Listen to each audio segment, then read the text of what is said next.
வணக்கம். ஜோரா ஆன்மீகம். ஒரு வீட்டில் பணமும் சேரணும், மகாலட்சுமி அருளும் இருக்கணும், மகாலட்சுமி அந்த வீட்டோடைய நிரந்தரமாக இருக்கணும் அப்படின்னா கண்டிப்பாக இந்த விஷயத்தை நீங்கள் தெரிஞ்சுக்கிட்டீங்க அப்படின்னா உங்களுக்கு அனைத்து செல்வங்களும் சேரும், மகாலட்சுமி உங்கள் கூடவே இருப்பாங்க. அது மட்டும் இல்லை, அந்த வீட்டில் இருக்கிற மனிதர்கள் இந்த குணங்களோடு இருந்தீங்க அப்படின்னா மகாலட்சுமி உங்களை விட்டு எங்கேயுமே போக மாட்டாங்க. கண்டிப்பாக அந்த வீட்டோட நிரந்தரமாக தங்கிடுவாங்க.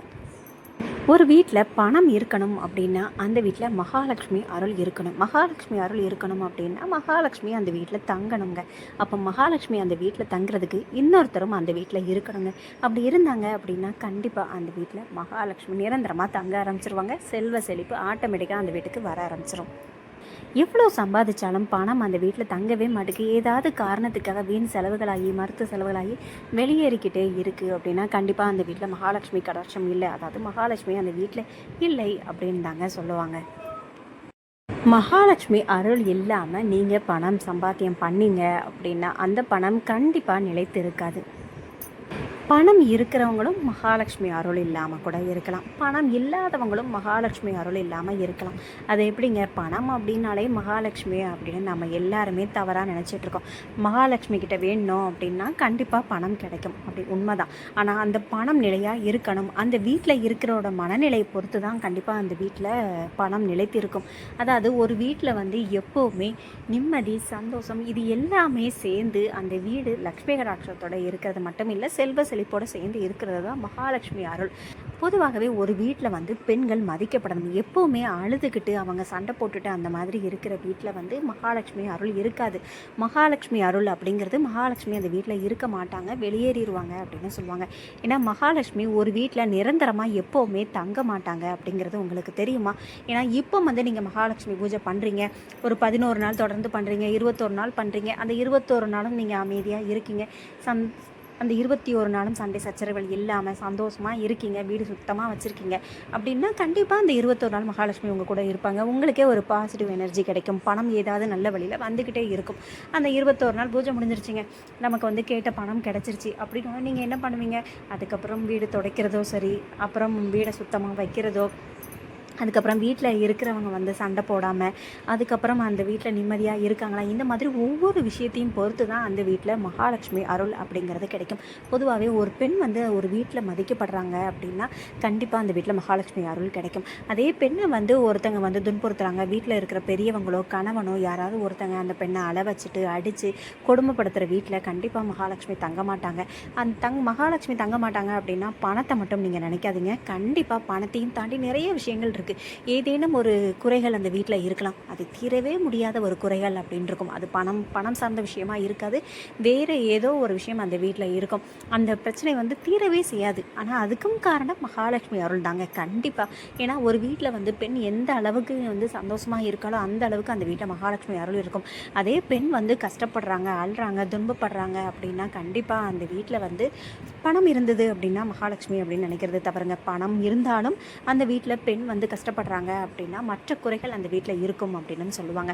அதே மாதிரி கணவன் மனைவி ஒற்றுமையாக இருக்கணும். அதே மாதிரி மனைவியுமே கணவனை துன்புறுத்தவோ இந்த மாதிரி அடிக்கவோ, ஒரு சில பேர்லாம் கணவனை ரொம்ப அடிக்கிறது அந்த மாதிரிலாம் ஒரு சில பேர் பண்ணிகிட்ருக்காங்க. அதெல்லாம் மிகப்பெரிய தவறு.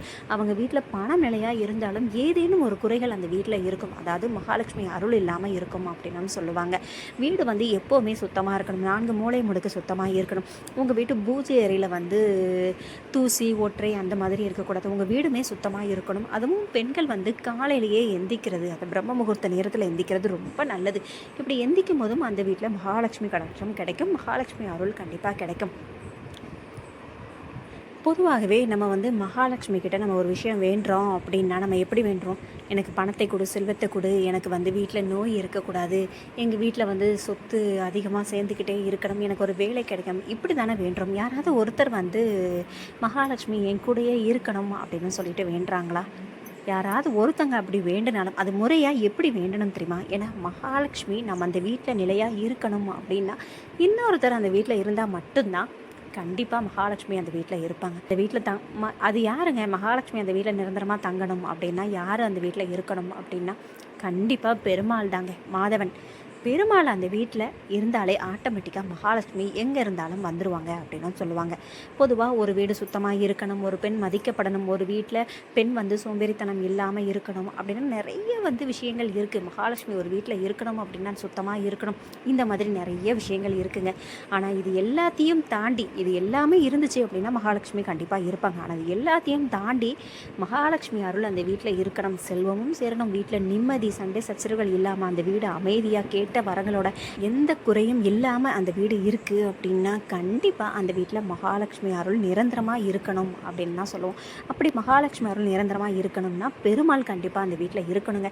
பொதுவாகவே மகாலட்சுமி ஒரு வீட்டில் நிரந்தரமாக தங்க மாட்டாங்க அப்படிங்கிற காரணம் சுத்தம் இல்லை, சண்டை போட்டுகிட்டே இருக்காங்க, கத்திக்கிட்டே இருக்காங்க, கத்தி பேசுகிறாங்க அப்படின்னா இருக்க மாட்டாங்க மகாலட்சுமி.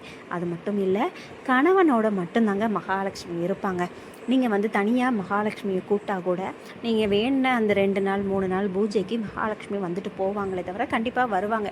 உங்கள் வீடு நான் சொன்ன மாதிரி சுத்தமாக பாசிட்டிவாக சண்டை சச்சரவுகள் இல்லாமல் பெண் மதிக்கப்பட்டு அந்த மாதிரி இருந்தாங்க அப்படின்னா மகாலட்சுமி கண்டிப்பாக அந்த வீட்டில் தங்குவாங்க. நீங்கள் எந்த அளவுக்கு நீங்கள் வீட்டை வச்சுருக்கீங்களோ அந்த அளவுக்கு சுத்தமாக இருக்கும்போது கண்டிப்பாக மகாலட்சுமி தங்குவாங்க. அதே இது மகாலட்சுமி கணவனை நீங்கள் அழைச்சி மகாலட்சுமி கணவனை நம்ம வீட்டில் பூஜை பண்ணி அந்த மாதிரி வசியம் பண்ணோம் அப்படின்னா கண்டிப்பாக மகாலட்சுமி கூடயே வந்துடுவாங்க அப்படின்னு சொல்லுவாங்க. எந்த வீட்டில் பெருமாளை தொடர்ந்து வழிபட்டுட்டு வராங்களோ அவங்க வீட்டில் பணத்துக்கு எந்த பஞ்சமும் இருக்காதுங்க. ஏதாவது ரூபத்தில் பணம் வந்துக்கிட்டே இருக்கும். அது மட்டும் இல்லை, நிம்மதி இருக்குங்க. அந்த வீட்டில் நோய் அப்படிங்கிற பேச்சுக்கே இடம் இருக்காது. அப்பேற்பட்ட சக்தி வாய்ந்த பெருமாளை நீங்கள் வணங்கும் போது ஆட்டோமேட்டிக்காக மகாலட்சுமி வீடு தேடி வந்துடுவாங்க. சரிங்க, பெருமாளை வசியம் பண்ணணும் அப்படின்னா என்னெல்லாம் பண்ணலாம் அப்படின்னா, வெள்ளிக்கிழமை சனிக்கிழமை தோறும் மகாலட்சுமியோட பெருமாளையும் சேர்த்து நீங்கள் வணங்கணுங்க. பெருமாளை மட்டும் நீங்கள் மகாலட்சுமியை மட்டும் நீங்கள் வணங்கினா மட்டும் போதாதுங்க. அவரோட கணவனான பெருமாளையும் நீங்கள் சேர்த்து வழிபடும்போது தான் மகாலட்சுமி கூடவே இருப்பாங்க அப்படின்னு சொல்லுவாங்க. அது மட்டும் இல்லை, பெருமாளோட வலது பக்கம் தான் மகாலட்சுமி இருப்பாங்க. அதாவது ஸ்ரீதேவி பெருமாளோட வலது கை பக்கம் தான் இருப்பாங்க. அதனால் நீங்கள் உங்கள் வீட்டில் சிலையாக இருந்தாலும் சரி, ஃபோட்டோவாக இருந்தாலும் சரி, பெருமாளுக்கு வலது பக்கம் மகாலட்சுமி வைங்க. காரணத்தை கொண்டும் மாற்றி வைக்காதீங்க. ஒரு சில பேர் மேலே பெருமாள் இருப்பார், கீழே மகாலட்சுமி, அந்த மாதிரி பிரித்து வைக்கிற வீட்லேயும் பணம், அந்த சந்தோஷம், இந்த மாதிரி ஒரு சில விஷயங்கள் குறைபாடாக இருக்கலாம். அதனால் சேர்த்து வைங்க. இன்னொரு விஷயம் என்ன அப்படின்னா, வெள்ளி சனி மகாலட்சுமி பெருமாள் வழிபாடு பண்ணுங்கள். அதாவது தீபம் ஏற்றி வச்சு நீங்கள் கற்கண்டு பிரசாதம் வச்சு ஸ்லோகம் ஏதாவது உங்களுக்கு பெருமாளுக்கு தெரிஞ்ச ஸ்லோகம் ஏதாவது சொல்லுங்கள். நமோ நாராயணாயங்கிறத 108 தடவை சொல்லுங்கள். ஓம் மகாலட்சுமியே அப்படின்னு சொல்லுங்கள். அதுக்கப்புறம் நீங்கள் உங்களுக்கு தெரிஞ்ச பாடல்கள் படிங்க. அப்புறம் டிவியில் காலையிலேயே பிரம்ம முகூர்த்த நேரத்தில் நீங்கள் எந்திக்கும் போது சுப்ரபாதம் போடுங்க. ரொம்ப நல்லதுங்க. ஏன்னா சுப்ரபாதம் ஒலிக்கிற வீட்டில் மகாலட்சுமி வீடு தேடி வந்துடுவாங்க. அதே மாதிரி ஈவினிங்கும் பெருமாள் பாட்டு போடுங்க, மகாலட்சுமி பாட்டு போடுங்க, கனகதாரா சோத்திரம் போடுங்க. இந்த மாதிரி நிறைய விஷயங்களை நீங்கள் பண்ண உங்கள் வீட்டில் ஆட்டோமேட்டிக்காக மகாலட்சுமியும் பெருமாளும் சேர்ந்து வந்துடுவாங்க. நீங்கள் மகாலட்சுமி பூஜை பண்ணுறீங்க அப்படின்னா மகாலட்சுமியை மட்டும் நீங்கள் தனியாக பூஜை பண்ணாதீங்க. ஒரு சில பேருக்கு சக்ஸஸ் ஆகும். அது அவங்க கர்ம வினை அடிப்படையில் மகாலட்சுமி பூஜை பண்ணும்போது கண்டிப்பாக அவங்க என்னது பண்ணாட்டா கூட அவங்களுக்கு பணம் தேடி வந்துடும். ஒரு சில பேருக்கு மகாலட்சுமி பூஜை, இந்த பூஜை, அந்த பூஜைன்னு எல்லா பூஜையும் பண்ணியும் சக்ஸஸ் ஆகலை அப்படிங்கிறவங்க மகாலட்சுமி பூஜை பண்ணும்போது பெருமாளையும் சேர்த்து நீங்கள் வழிபடுங்க. உங்ககிட்ட சின்ன சிலை ஃபோட்டோவாக இருந்தாலும் சரி, பக்கத்துலேயே நீங்கள் அந்த மாதிரி வச்சுட்டு வழிபடுங்க. கண்டிப்பாக பெருமாள் இருக்கிற இடத்துல கண்டிப்பாக மகாலட்சுமி வந்துடுவாங்க. ஏன்னா கணவனை எங்கே மதித்து அந்த வீட்டில் பூஜை பண்ணுறாங்களோ ஆட்டோமேட்டிக்காக மகாலட்சுமி அந்த வீட்டில் இருந்துருவாங்க. அந்த அப்படிப்பட்ட வீட்டில் சுத்தம் இருக்கா, இப்படி இருக்கா, அப்படி இருக்கா எதுவுமே பார்க்க மாட்டாங்க. ஏன்னா மகாலட்சுமி அப்படின்னு பார்த்தா மட்டும்தான் அந்த வீடு சுத்தமாக இருக்கணும், அந்த வீட்டில் நெகட்டிவாக எதுவும் இருக்கக்கூடாது அப்படி இப்படின்னு சொல்லுவோம். ஆனால் பெருமாளை வழிபடும்போது ஆட்டோமேட்டிக்காக மகாலட்சுமி விரும்பியே வந்துருவாங்க அப்படின்னு சொல்லுவாங்க. அதனால் நீங்கள் வீட்டில் வழிபடும்போது அந்த மாதிரி வழிபடுங்க. இன்னொரு விஷயம் நீங்கள் கோவிலுக்கு போகிறீங்க அப்படின்னா பெருமாள் மகாலட்சுமி இருப்பாங்க, அந்த கோவிலுக்கு போயிட்டு வாங்க. ஆனால் அதை விட ஒரு முக்கியமான இன்னொரு கோயில் என்ன அப்படின்னா நரசிங்க பெருமாள் கோயிலுக்கு போங்க. ஒரு வீட்டில் செல்வம் சேரணும், கடன் அடையணும், ஒரு வீட்டில் செல்வம் சேரணும், கடன் அடையணும், பணத்துக்கு பிரச்சனையே இருக்கக்கூடாது அப்படின்னா நரசிங்க பெருமாள், அதாவது பெருமாள் தனது மனைவியை மடியில் வச்சுருப்பாங்க தெரியுமா, அப்படிப்பட்ட கோவிலுக்கு நீங்கள் போய் தாமரை கொடுத்தாலும் சரி, துளசி, தீபம் ஏற்றி வச்சுட்டு கற்கண்டு இந்த மாதிரி தொடர்ந்து 3 வாரம் 5 வாரம் 7 வாரம் நீங்கள் போய் பண்ணிட்டு மட்டும் வாங்க. ஐயோ உங்களுக்கு அப்படி நீங்கள் செஞ்சுட்டு வரும்போது நிச்சயமாக சொல்கிறேன், நீங்கள் என்ன பணம் எவ்வளோ கடன் இருந்தாலும் சரி, எத்தனை லட்சமாக இருந்தாலும் சரி, குறிப்பிட்ட ஒரு சில வாரத்துக்குள்ளே நரசிங்க பெருமாள் வந்து அந்த கடனை தீர்த்து வைப்பாருங்க. ஏன்னா இதை வந்து நிறைய பேர் இந்த விஷயத்த ஷேர் பண்ணியிருக்காங்க. நரசிங்க பெருமாள் கோவிலுக்கு போயிட்டு வரும்போது உங்கள் கடன் ஃபுல்லாக அடையும். நீங்கள் எந்த ஊரில் இருக்கீங்களோ நீங்கள் வந்து கூகுளில் போட்டு பாருங்கள், அது எந்த ஊர்லேயோ உங்கள் தெருக்குள்ளேயோ பக்கத்துலேயே இருந்தது அப்படின்னா கண்டிப்பாக நீங்கள் போய் வழிபட்டுட்டு வாங்க. தொடர்ந்து 3 வாரம் 5, 7, 11 நம்மளோட கர்ம வினை அடிப்படையில் நமக்கு எவ்வளோ பண கஷ்டம் இருக்கோ அதுக்கு தகுந்தாப்புல நீங்கள் வேண்டுங்க. நமக்கு 5 லட்சம் கடனை வச்சுட்டு நான் 3 வாரம் வரேன், 7 வாரம் வரேன் அப்படின்லாம் சொல்லாதீங்க. என் கடன் அடைகிற வரைக்கும் நான் வரேன் அப்படின்னு சொல்லிவிட்டு நீங்கள் மனப்பூர்வமாக வேண்டிட்டு வாங்க. அந்த நரசிம்ம பெருமாள் வந்து பணம் கொடுக்குற, அதுவும் பணத்தை அள்ளி கொடுக்குற ஒரு பெருமாள் அப்படின்னு சொல்லுவாங்க. அது மட்டும் இல்லை, பெண்கள் வந்து எப்போவுமே மதிக்கப்படணும், பெண்கள் கஷ்டப்படக்கூடாது. இதை ஃபஸ்ட்டு நீங்கள் ஞாபகம் வச்சுக்கோங்க.